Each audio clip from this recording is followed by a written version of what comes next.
नमस्कार। क्या आपके पीरियड्स आपको कुछ बताने की कोशिश कर रहे हैं? क्या आपके मन में कभी यह डर आया है कि कहीं आपके पीरियड्स में होने वाली कोई गड़बड़ी आगे चलकर आपकी प्रेगनेंसी में कोई दिक्कत तो पैदा नहीं कर देगी? मैं हूं डॉक्टर सहज जोशी और आज इस वीडियो में हम इसी बेहद जरूरी और संवेदनशील विषय पर बात करने वाले हैं। हम जानेंगे कि किस तरह के पीरियड्स एक संकेत हो सकते हैं कि भविष्य में गर्भ धारण करने में कुछ चुनौतियां आ सकती हैं। देखिए, इस वीडियो का मकसद आपको बिल्कुल भी डराना नहीं है। आपने सुना ही होगा, जानकारी ही बचाओ है। अगर हमें किसी संभावित समस्या के बारे में पहले से जानकारी हो तो हम न केवल उसका बचाव कर सकते हैं बल्कि सही समय पर सही इलाज लेकर उस समस्या को जड़ से खत्म भी कर सकते हैं। तो इस वीडियो को बिल्कुल पॉजिटिव सोच और खुले दिमाग से देखिएगा। इससे पहले कि हम असामान्य पीरियड की बात करें, यह जानना जरूरी है कि नॉर्मल पीरियड्स आखिर होते क्या हैं। देखिए, हर महीने आपके शरीर में कुछ खास हार्मोनल बदलाव होते हैं, एक साइकिल की तरह। इन बदलावों की वजह से आपका गर्भाशय यूट्रस खुद को संभावित प्रेगनेंसी के लिए तैयार करता है। यूट्रस के अंदर की परत, जिसे एंडोमेट्रियम कहते हैं, वो मोटी और गद्देदार होने लगती है ताकि अगर गर्भ ठहरे तो भ्रूण को सही ढंग से पोषण मिल सके। इसी दौरान ओवरी अंडाशय में एक अंडा एग भी निकलता है जिसे ओव्यूलेशन कहते हैं।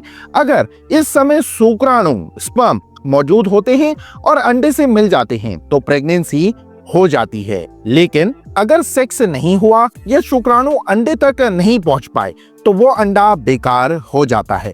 और क्योंकि हर महीने आमतौर पर एक ही अंडा रिलीज होता है तो उस महीने प्रेगनेंसी नहीं होती। इसके बाद गर्भाशय की वो मोटी गद्देदार परत झड़ जाती है और खून और म्यूकस के साथ शरीर से बाहर निकल जाती है।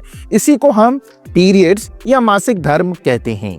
आमतौर में महिलाओं को हर 28 दिन का पीरियड आता है, लेकिन यह जरूरी नहीं है। किसी को 21 दिन पर तो किसी को 30 या 32 दिन पर भी आ सकता है। एक ये नॉर्मल रेंज होती है। अगर दो पीरियड्स के बीच का अंतर 21 दिन से कम है तो यह सही नहीं है, यह एबनॉर्मल है। अगर यह अंतर 35 दिन से ज्यादा है तो यह भी नॉर्मल नहीं माना जाता।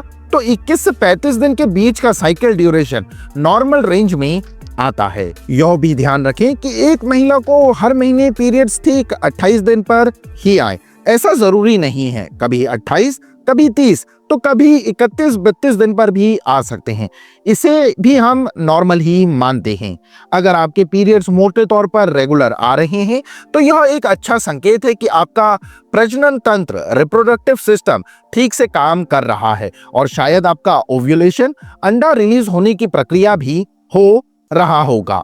मेडिकल भाषा में एक टर्म होता है अनओव्यूलेटरी साइकिल्स। इसका मतलब है कि पीरियड्स तो आ रहे हैं लेकिन ओव्यूलेशन नहीं हो रहा है, यानी अंडाशय से अंडा रिलीज ही नहीं हो रहा है। अब आप खुद सोचिए, अगर प्रेगनेंसी के लिए अंडा ही नहीं होगा तो गर्भ कैसे ठहरेगा? ऐसी स्थिति में महिलाओं को प्रेगनेंसी कंसीव करने में दिक्कत आती है। पक्के तौर पर तो यह अल्ट्रासाउंड और कुछ हार्मोनल टेस्ट से ही पता चलता है कि ओव्यूलेशन हो रहा है या नहीं। लेकिन आज हम कुछ ऐसे लक्षणों और संकेतों पर बात करेंगे जिनसे आप अपने लेवल पर एक अंदाजा लगा सकती हैं कि कहीं आपके साथ अनओव्यूलेटरी साइकिल्स की समस्या तो नहीं है। एक जरूरी बात, जो छोटी बच्चियां होती हैं 13-14 साल की, जब उनके पीरियड्स नए नए शुरू होते हैं तो उनकी शुरुआती साइकिल अक्सर अनओव्यूलेटरी हो सकती है। यह बिल्कुल नॉर्मल है, इसमें कोई चिंता की बात नहीं होती। उस समय पीरियड्स अनियमित भी हो सकते हैं, कभी 2-3 महीने लेट भी हो जाते हैं। यह कोई इनफर्टिलिटी की निशानी नहीं है। कुछ महीने या साल भर में साइकिल अपने आप में रेगुलर हो जाती है। अब बात करते हैं उन महिलाओं की जो वयस्क हैं, शादीशुदा हैं और प्रेगनेंसी के लिए कोशिशें कर रही हैं। उन्हें किन बातों पर ध्यान देना चाहिए? पीरियड साइकिल की अवधि, ड्यूरेशन। अगर आपके पीरियड्स हर 21 दिन से पहले आ जाते हैं, बहुत जल्दी या फिर 35 दिन से भी ज्यादा देर से आते हैं, बहुत लेट, ये दोनों ही स्थितियां संकेत हो सकती हैं कि शायद आपका ओव्यूलेशन ठीक से नहीं हो रहा है। 2 पीरियड्स के बीच में स्पॉटिंग, अगर आपको 2 पीरियड्स के बीच में हल्के खून के धब्बे या थोड़ी थोड़ी ब्लीडिंग होती है तो यह भी एक संकेत है कि शरीर में हार्मोनल असंतुलन है, जिसकी वजह से ओव्यूलेशन में समस्या हो सकती है। ब्लड फ्लो, बहुत ज्यादा ब्लीडिंग, हेवी ब्लीडिंग, अगर पीरियड्स के दौरान आपको बहुत ज्यादा खून आता है, बार बार पैड बदलने की जरूरत पड़ती है, बड़े बड़े क्लॉट्स आते हैं, बहुत कम ब्लीडिंग, स्कैंटी ब्लीडिंग, या फिर खून इतना कम आता है कि मुश्किल से एक पैड भी दिन भर में ठीक से नहीं भरता, ये दोनों ही तरह के एबनॉर्मल पीरियड्स हार्मोनल गड़बड़ी और संभावित ओव्यूलेशन समस्याओं की ओर इशारा करते हैं। पीरियड्स के पैटर्न के अलावा भी कुछ और लक्षण हैं जिन्हें नजरअंदाज नहीं करना चाहिए, क्योंकि ये आगे चलकर प्रेगनेंसी कंसीव करने में दिक्कत दे सकते हैं। पेल्विक एरिया में समस्याएं, अगर आपके पेट के निचले हिस्से पेल्विक एरिया में लगातार हल्का दर्द बना रहता है, अगर आपको सेक्स के दौरान दर्द होता है, डिस्पेरिनुरिया, अगर आपके योनि वेजाइना से बदबूदार डिस्चार्ज होता रहता है, इन लक्षणों को बिल्कुल भी इग्नोर ना करें। ये पीआईडी, पेल्विक इन्फ्लेमेटरी डिजीज के लक्षण हो सकते हैं, जो एक तरह का इन्फेक्शन होता है। अगर इसका सही समय पर इलाज ना किया जाए तो यह आपकी फेलोपियन ट्यूब्स को बंद कर सकता है, जिससे प्रेगनेंसी में गंभीर दिक्कतें आती हैं।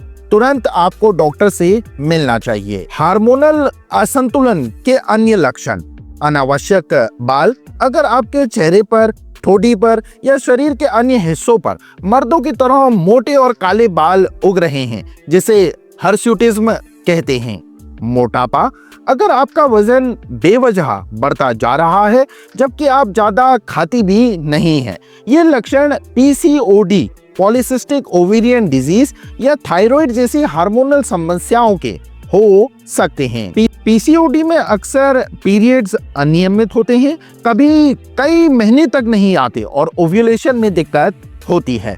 थायराइड, चाहे हाइपोथायराइडिज्म हो या हाइपरथायराइडिज्म हो, भी प्रेगनेंसी को कंसीव करने में बाधा डाल सकता है। इनका समय पर पता चलना और इलाज होना बहुत जरूरी है। प्राइमरी एमनोरिया, इसका मतलब है कि किसी लड़की को 15-16 की उम्र तक पीरियड्स आना शुरू ही नहीं हुए हैं।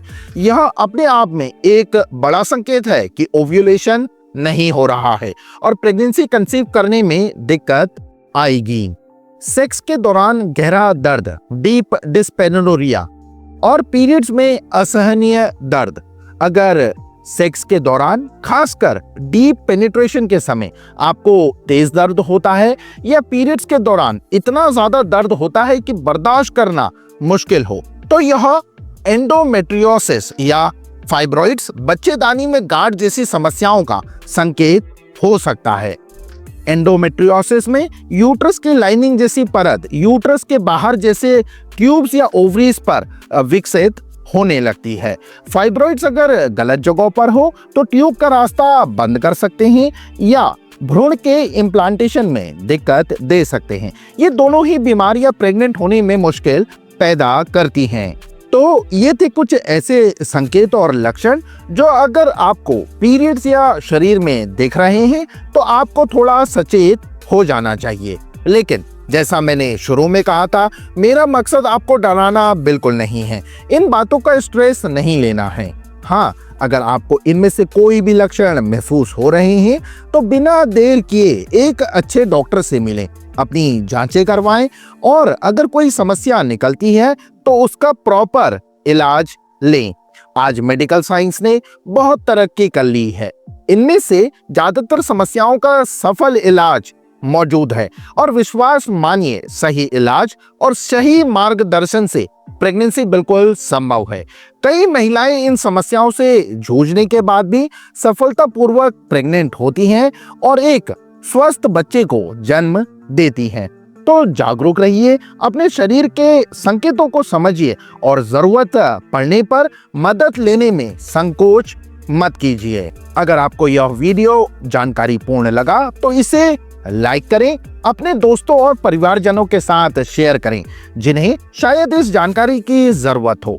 आपका कोई सवाल या अनुभव हो तो नीचे कमेंट सेक्शन में जरूर लिखें। और हाँ, ऐसी ही स्वास्थ्य संबंधी महत्वपूर्ण और विश्वसनीय जानकारी के लिए मेरे चैनल डॉक्टर सेहत जोशी को सब्सक्राइब करना ना भूलें और बेल आइकन भी दबा दें ताकि आपको मेरे नए वीडियोस का नोटिफिकेशन मिलते रहे। मैं हर दिन एक नया वीडियो रिलीज करता हूं। अपना ख्याल रखिए, स्वस्थ रहिए, धन्यवाद।